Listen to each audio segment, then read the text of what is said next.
The first thing they felt was the cold water swallowing their legs, long before the gunfire found them. Dawn hadn't fully broken over Omaha Beach, yet the air was already thick with smoke, the kind that clung to skin and turned every breath into a reminder that death was close. Waves pushed bodies back and forth like broken reminders of a plan that had failed before it truly began. And somewhere in that rising haze, a 51-year-old brigadier general stepped off a landing craft and walked straight into the killing zone. He could see what his men could not: the broken tanks, the seawall crowded with soldiers who had stopped moving, the German bunkers high above them, untouched and waiting. Nothing in the manuals prepared anyone for this moment when doctrine died on the sand and survival demanded something far more human than strategy. What makes a man walk forward when thousands have already been cut down for taking just one step too far? Before this day ended, that question would shape the fate of the entire invasion, and the answer would come from a general who refused to crawl. They had believed firepower would clear the way. For months, planners insisted that no fortress, no bunker line, no coastal defense could withstand the weight of American naval guns and high-altitude bombers. Thousands of tons of explosives were scheduled to fall on a 5-mile stretch of French coastline. The mathematics felt reassuring, the confidence felt absolute, but war does not answer to numbers. And on the morning of June 6th, the truth revealed itself in smoke and silence. The ships had fired from too far offshore, their shells screaming past the bunkers and exploding harmlessly inland. The bombers flying through thick cloud cover had released their payloads late, cratering empty fields instead of German fortifications. Rommel's defenses, 6-foot-thick concrete, interlocking arcs of machine gun fire, mines buried under sand and surf, stood exactly as they had been designed. The men who built them had expected this bombardment, and they had survived it. When the first assault waves neared the beach, the sea itself turned against them. Landing craft struck sandbars and dropped their ramps into deep water, pulling men under the moment they stepped forward. The weight of their equipment dragged them down in seconds. Others surfaced only to meet machine gun fire coming from the bluffs 200 feet above. Strong Point WN-71, overlooking Dog Green sector, waited like an executioner. Company A of the 116th Infantry moved toward it without knowing they were marching straight into a perfect field of fire. The ramp went down. The slaughter began.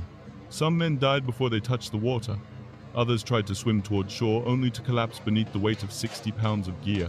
The few who staggered onto the sand found no protection, only a low seawall, barbed wire, and a killing ground mapped out by German gunners long before the invasion fleet appeared on the horizon. By the end of 30 minutes, Company A had ceased to exist as a fighting unit. Nearly every officer was dead or wounded. Whole platoons had vanished into the surf. Across Omaha, the pattern repeated itself. DD tanks meant to support the infantry had sunk in the rough seas. Radios failed. Units landed in the wrong sectors and dissolved before their officers could find them. Engineers carrying Bangalore torpedoes were shot down before they reached the wire. Mortar rounds fell with mathematical precision onto landing craft still trying to unload. Yet, amid this collapse, thousands of men clung to life behind the seawall, soaked, disoriented, but still breathing. They had been trained to push inland, to advance past the wire, to seize the bluffs. But training collapses under the weight of reality, and on this morning, reality was merciless. Every assumption the planners had made was gone. The beach had become a graveyard, and through the smoke, one man was walking toward them. The seawall was never meant to hold an army. It was only a pause, a thin line between terror and the impossible climb toward the bluffs. Yet thousands of men were pressed against it, waiting for someone, anyone, to tell them how to live through the next minute. Officers were dead, radios were silent, and the chain of command lay scattered in the surf. What moved along the beach now was not an army, but fragments of one. Norman Kota understood this better than anyone. When he stepped off the open sand and reached the seawall, he found soldiers staring back with empty expressions, their faces carrying the frozen look of men who had seen too much in too little time. They weren't cowards, they weren't unwilling, they were simply human, and humanity falters under unbroken fire.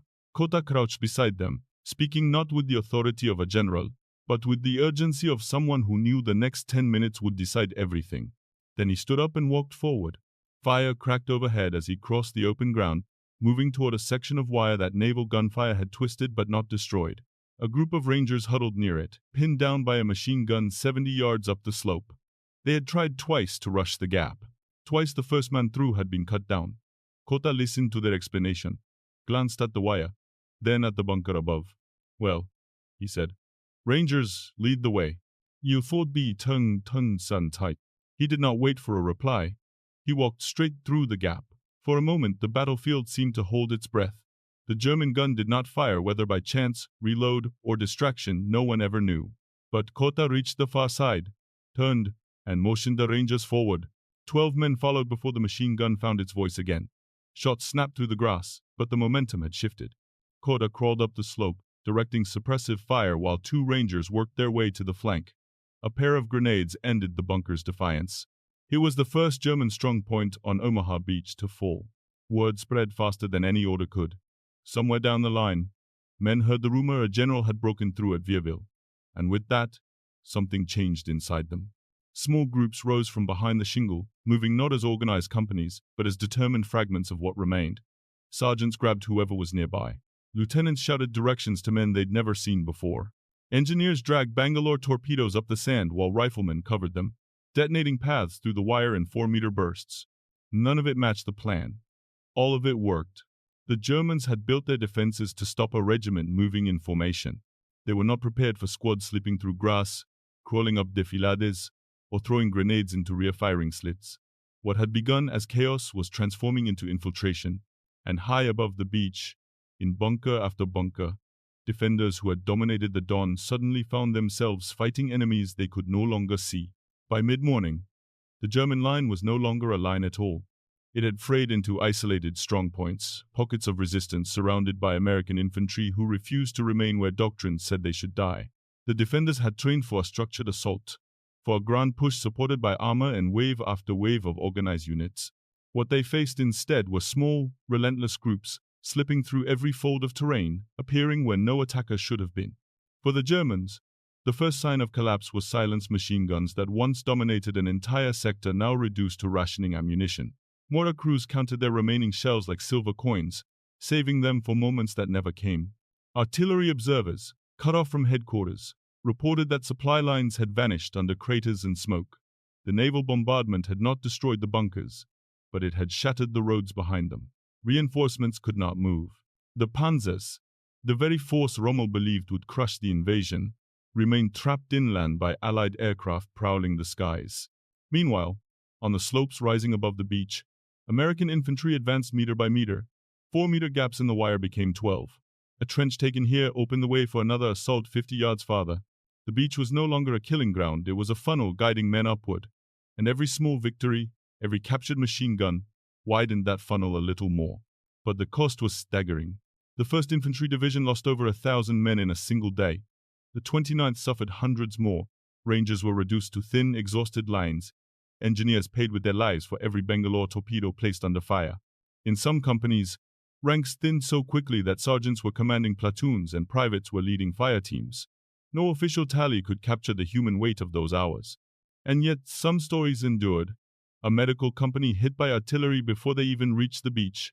20 men jumping into the waves, most never resurfacing. Captain Emerald Ralston, reaching shore with only 12 survivors out of 90.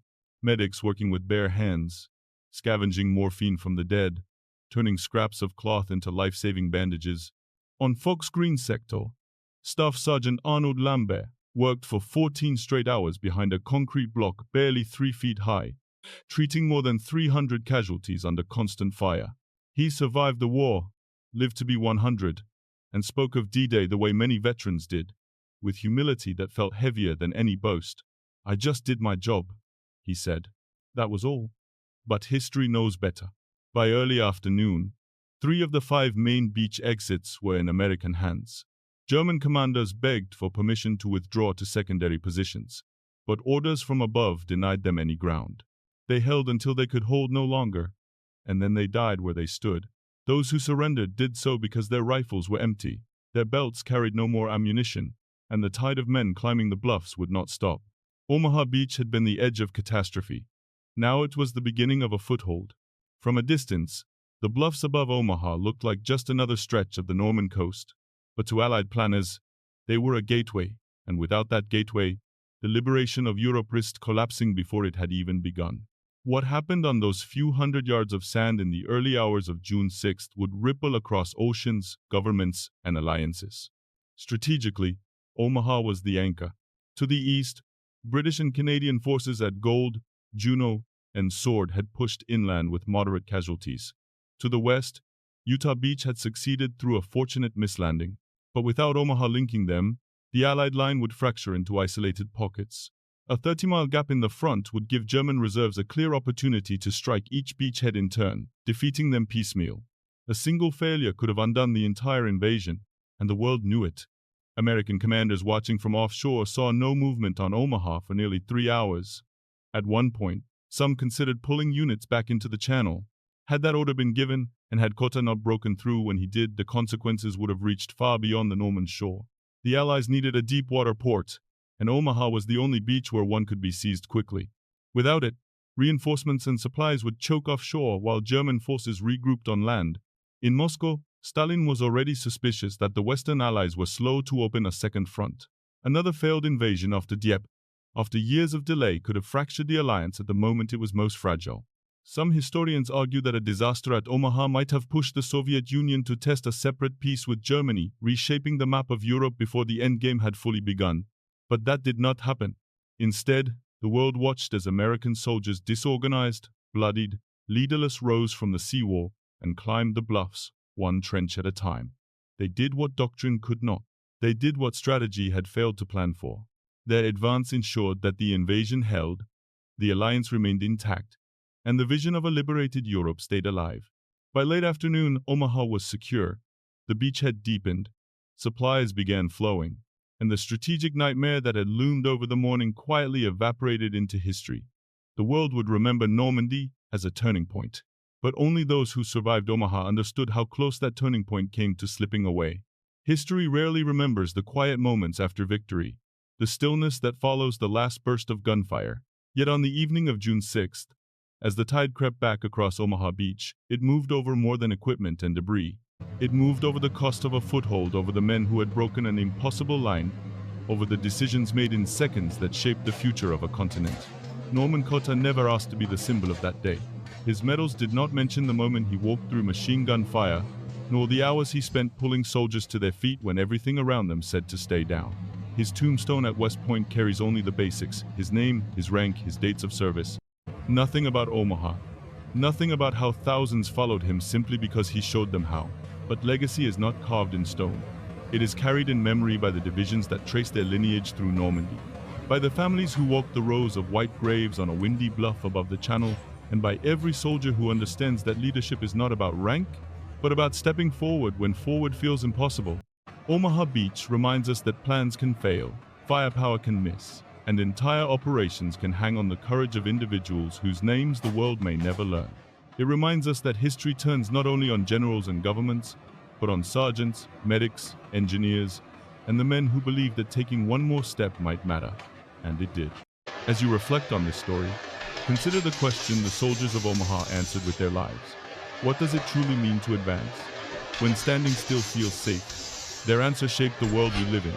If this story moved you, we invite you to stay with us as we explore more of the moments known and forgotten that defined the Second World War. Subscribe to join a community dedicated to remembering them. And if you feel compelled, share your thoughts below. What do you believe is the lasting lesson of Omaha Beach? We read every comment. Thank you for keeping these stories alive.